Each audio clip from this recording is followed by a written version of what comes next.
Hi there, wonderful homeschool mamas. Pour yourself a cup of coffee or tea, if that's more your style, and let's have a heart to heart talk about something that we really need to talk about, and that's burnout. You know, that feeling when you're standing in your kitchen at 7 a.m., staring at your lesson plans and wondering where your enthusiasm went? Or when you're lying awake at night, scrolling through Instagram, looking at those perfect homeschool posts, and you have the feeling that somehow you are failing? Yeah, I've been there too. We all have, in fact. I remember the day it hit me. I was trying to get through my math lesson, and my youngest was asking me for the thousandth time why we couldn't just do school outside. Instead of seeing it as a beautiful, curious question, I felt this wave of irritation. That's when I knew something had to change.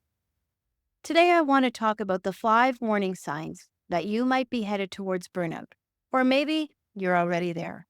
But more importantly, I want to share some real, practical solutions that actually work in the messy reality of homeschool life.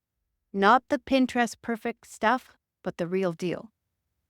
I've got 3 amazing homeschool moms here that I'd like to talk you through. They're going to share their stories, the good, the bad, and yes, even the ugly crying that happens sometimes.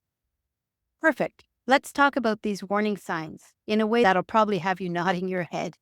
You know what the first sign? It's called the joy drain. Remember when you first started homeschooling, how you got so excited about the new project and you'd stay up way too late planning it, and how you couldn't wait to show your kids that cool science experiment or start the new read aloud, but then something shifts. And it's so subtle, you might not even notice it at first. Suddenly, you're reaching for those worksheets instead of planning a nature walk. Not because you think worksheets are better, but because, well, they're just easier. You find yourself saying, maybe later, when you're to do the messy art project you did a few months ago.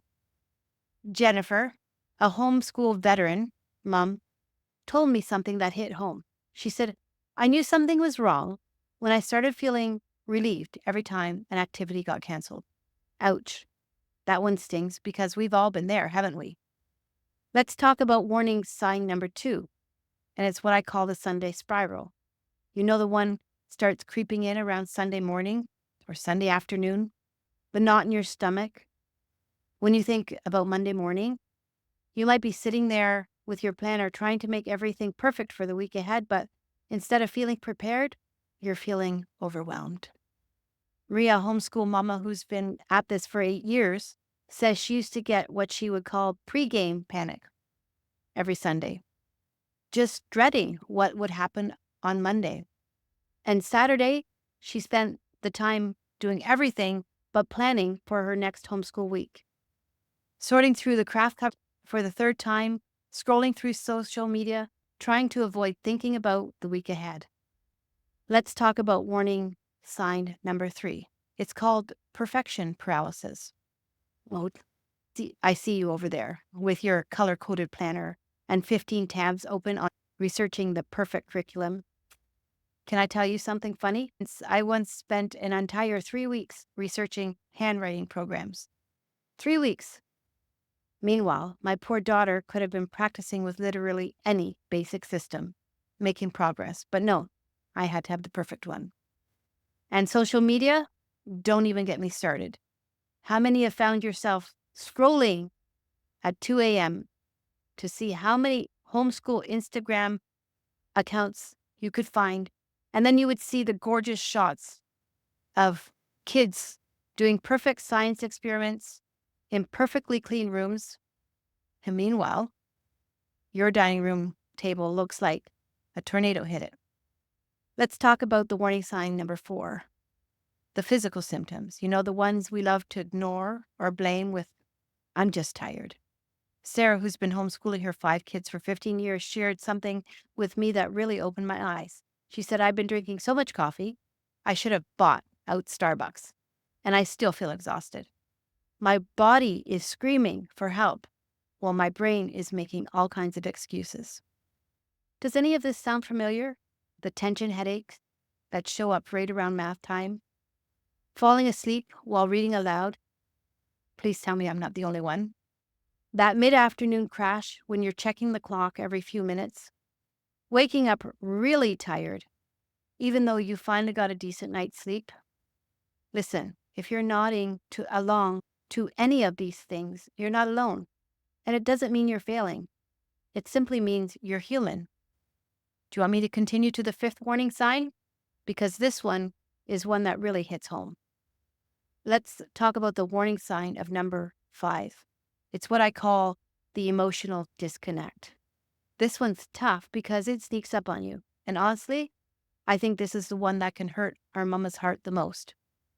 You know what I'm talking about. Those moments when your little ones come running up to you, excited, showing you their drawing, and instead of sharing their joy, you just nod. Or when your teenager wants to tell you about their latest Minecraft creation, and you catch yourself saying, "That's nice," without even looking up. One woman in our community shared something that brought tears to my eyes. She said, "I realized I had stopped singing in the morning. I used to wake up singing, making silly songs with my kids' names. My husband mentioned it to me one day, and I just broke down crying. When did I stop being that mom?" Here's the thing. It's not that we love our kids any less. We're just empty. We're running on fumes. And we're running on empty. It's hard to give emotional energy when we're running on empty that our kids need. Here's where I want you to lean in close because this is important. It's not permanent. You haven't lost the joy forever. You're not broken. You're just depleted. And we can fix that. So let's talk solutions. Real, practical, I'm a real mom, not a superhero solutions. Can I share what worked for me? Well, one thing is called the 15-minute reset. Now, before you roll your eyes thinking 15 minutes, if I don't even have time to pee alone, hear me out. This isn't about adding one more thing to your plate. It's about saving your sanity. You want to know how it works? Because this changed everything for me. And I mean everything. And the best part is you can start right now, today, even if you're sitting in your pajamas with yesterday's coffee still on it. All right, let's get to these real solutions. No Pinterest perfect stuff here. It's just real strategies. What works in real homes with real kids who might be arguing over who touched who while you were trying to listen. I call this the 15-minute reset, and here's why I love it. Because you can do it even when everything's falling apart. Even when your toddler's having a meltdown and your teen is giving you that look. And here's what it looks like. First 5 minutes, you're going to do what I call the mama reset. This might mean locking yourself in the bathroom, taking some deep breaths, splashing some water in your face, and maybe if you're feeling fancy to drink some water, not coffee. I know, it has to be water, not coffee. Next 5 minutes, you're going to do one tiny thing to change the energy. Maybe it's going to mean throwing open the curtains or turning on some beautiful music. Just something that makes you happy. I have a mom friend who has a bubble machine in her kitchen. It's very random, but who can be grumpy with bubbles floating around? The last 5 minutes, you're going to connect with just one kid. Just one of them. Maybe it's asking your teenager to show you the thing that they've been trying to tell you about. Maybe it's sitting down to color one picture with your little one. One mom told me that she and her son do what they call power hugs. They just hug for a solid minute. And here's where it gets good. Let me tell you something about the Saturday sanity system. Because preventing burnout is a way better than trying to recover from it. And so it doesn't involve color coding everything in sight.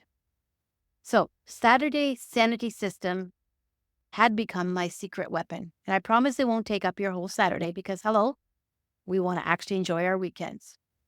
Here's what it really looks like. Saturday afternoon after lunch, because trying to plan on an empty stomach is asking for trouble.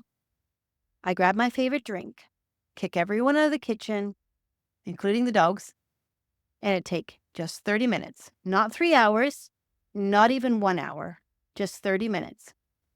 And the first thing I do, I looked at what actually worked last week. Not what planned, not what I wanted to plan, but what actually happened. Like maybe Tuesday was amazing. We ditched the formal lessons and ended up doing math while baking cookies. Write that down. That's gold right there. Then, and this is key, I would pick up 3 main things I wanted to focus on for the week. Not 30, 3. Maybe it's finally starting to read aloud. We've been getting excited about. Maybe it's making sure we get outside every day. Whatever it is, just keep it simple. One mom in our group, she used to write out these massive detailed plans every Saturday. She said it was like writing a novel every week, a novel that nobody's going to read. Now she uses it in what she calls the post method. 3 Post-its, 3 main goals, and that's it. Let me tell you about my favorite part, the joy schedule. This isn't about scheduling joy, because if you do that, it'll be like a dentist appointment. It's about making sure we don't accidentally schedule joy out of all our days. For example, if your kid loves art, but you keep running out of time for it, maybe art needs to happen first thing while everyone's fresh. If nature walk makes everyone happier, maybe that's your after lunch reset button. You know how sometimes you look up and realize that everybody's cranky and you can't even remember the last time you laughed together? That's when you need to incorporate joy.